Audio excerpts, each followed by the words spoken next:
Wow, what a great day. I mean, more great news coming out of the Trump administration. And I got to tell you, this is exactly what I voted for. Explosion.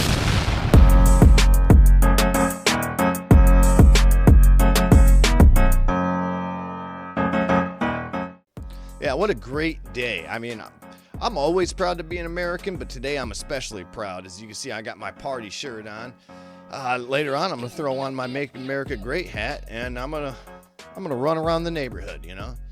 Well, I can't run really because I got a bad back, but I'll walk.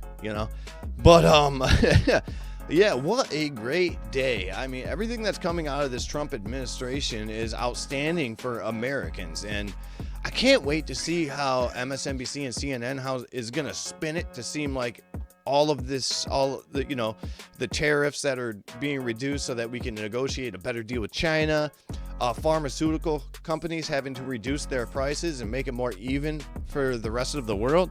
I don't see how you could spin that as a bad thing. I guess we'll stand by and see. I mean, something might be coming out anytime now. I'll be looking, but here's a little bit of the Trump's plan according to Carolyn Levitt.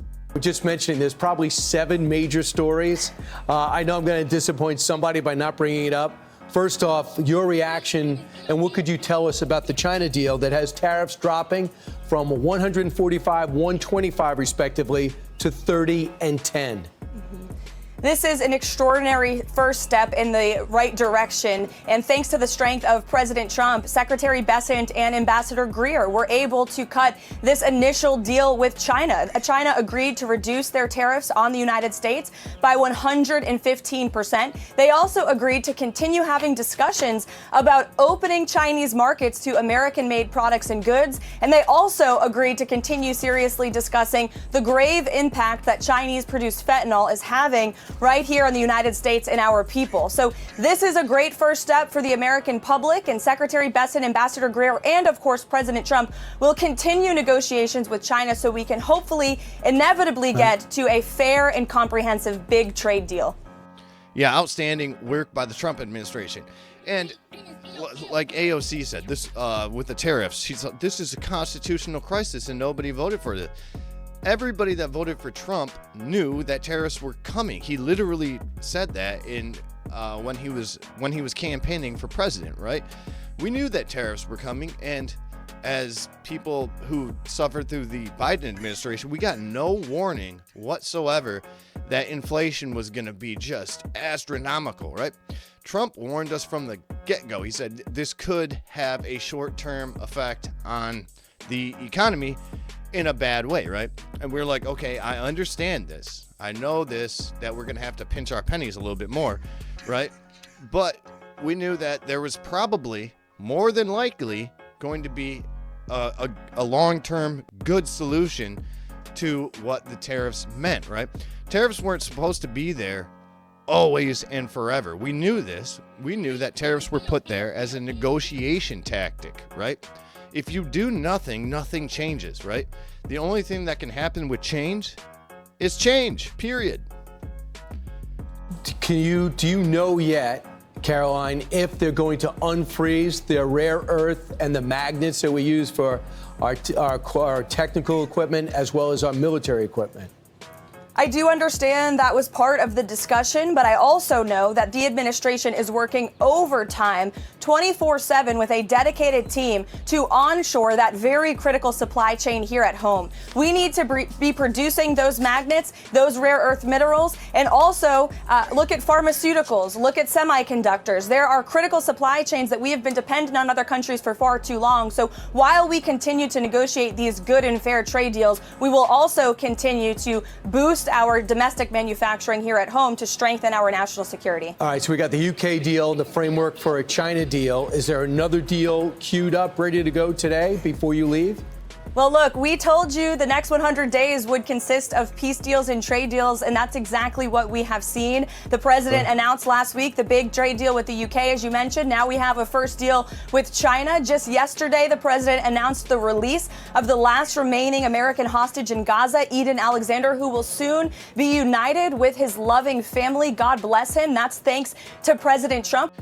Yeah, and a little bit about Eden Alexander. He was actually he was captured by Hamas when he was 19 years old. He's been in captivity for 19 months now, and he's 21 years old. He will be transferred to Israeli special forces inside the Gaza Strip, the country's military said in a statement on Monday.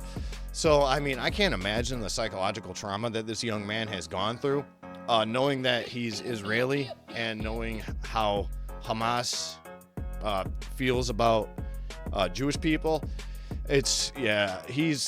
I feel bad for him, but thank God he's being released back to his family. Also, Trump is going to be negotiating to try to get the bodies of the rest of the American and Israeli captives out of there. So, yeah, we'll see what happens with that. We also negotiated a ceasefire with the Houthis, and President Trump was instrumental in negotiating a ceasefire with India and Pakistan. This is all in the last week. President Trump and his team are working incredibly hard on behalf of the country and the world to secure peace deals and trade deals. And don't forget, we have a tax deal coming too. The administration is working with Capitol Hill to sign the largest tax cuts in American history right now. All right, I'm just going to briefly touch on these tax incentives that are happening, or some components of these. So one is the extension of the 2017 TCJA, which is it reduces income tax, right? Which is, I think we would all say, a good thing. Also, the elimination of taxes on specific income, Social Security, tips, overtime, enhancement of the child tax credit, and that would be $2,500 per child. Adjustment to the state and local tax deduction cap, and that's going from $10,000 to $30,000, and business tax incentives, and that is basically we want more businesses to come to the United States of America. So this pharmaceutical deal, I'm just going off the Truth Social post. It says, it's a long one, but he says, I'm pleased to announce that today, the White House at 9 o'clock will be signing one of the most consequential executive orders ever. They will be reducing pharmaceuticals by about 80%. Essentially, we are going to pay less than the country that's paying the least for pharmaceuticals from here on in. How does that work? First of all, it cannot be overstated how big of a deal this executive order that President Trump will be signing in a couple of hours is for American families, and especially our seniors who have been ripped off by very large and rich pharmaceutical companies. The United States of America is less than 5% of the world's population, yet we purchase 75% of Big Pharma's profits. We pay an astronomical amount in comparison to other countries around the world. So the president is signing an executive order today that is going to implement most favored nations drug pricing, and is going to reduce the cost of drugs in this country by more than half at least. I'd like to briefly touch on this because we've had people in power that have been running for the past 20 years saying that socialism is the only way that is going to reduce prices for the sick and injured in our country. It turns out that Bernie Sanders was wrong this whole time. And I mean, a guy that is funded by the pharmaceutical companies that runs stating that he is for the American taxpayer, right? It doesn't really go hand in hand here. Now, it turns out all you needed was a president that was willing to negotiate with other nations to pay a more fair price. Granted, Europe is going to have to pay a little bit more for their drug prices, and Americans are now going to pay a lot less. I think that is fair, and I think everyone can agree with that. America is going to pay a better rate and a fairer rate to the rest of the world. That's what the American people deserve. This is huge news. And also, I will add, we know that healthcare costs and drug prices were the #1 driver of Bidenflation. So not only are we bringing those down, but we are ending Bidenflation once and for all. Can you clarify that Qatar is giving us a new Air Force One as a personal gift to President Trump? Are they gifting it to the country? What could you tell us about this luxury liner that looks like a hotel in the air? Well, the Qatari government has graciously offered to donate a plane to the Department of Defense. The legal details of that are still being worked out, but of course, any donation to this government is always done in full compliance with the law, and we commit ourselves to the utmost transparency, and we will continue to do that. Do you worry that if they give us something like this, they want something in return? Absolutely not, because they know President Trump and they know he only works with the interests of the American public in mind. Yeah, so this is all just great news for the American taxpayer, right? And I mean, for the sick, the injured, for everybody. It's outstanding news that we can pay a fair price for pharmaceuticals. I mean, if you take my advice and do your PT, drink your water, and change your socks, you should be right as rain. But unfortunately, cancer and ailments exist in this country, and it's terrible. It's terrible that we've been being robbed for years with pharmaceutical companies, right?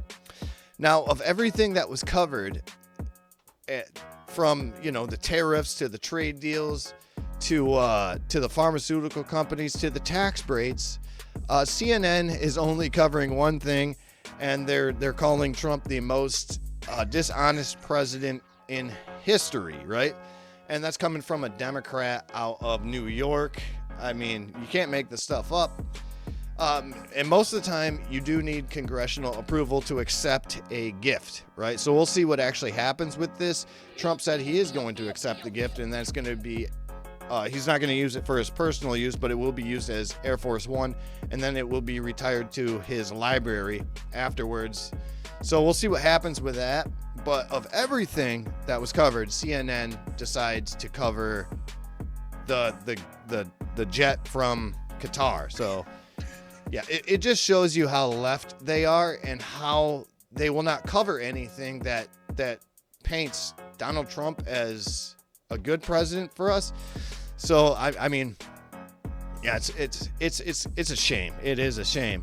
So for all of you who have stood by and been called Nazi, been called fascist, been called racist for supporting the Trump administration, I'm proud of you, right? I am proud of you because we stood for common sense rather than people calling us names and trying to cancel us for something that we believed in, which was treating the American taxpayer fair. That's what we wanted. That's what we voted for, and that's what the Democrats refused to give us. So, like I said, I'm proud of you. I'm very proud of you, and I'm proud of this administration.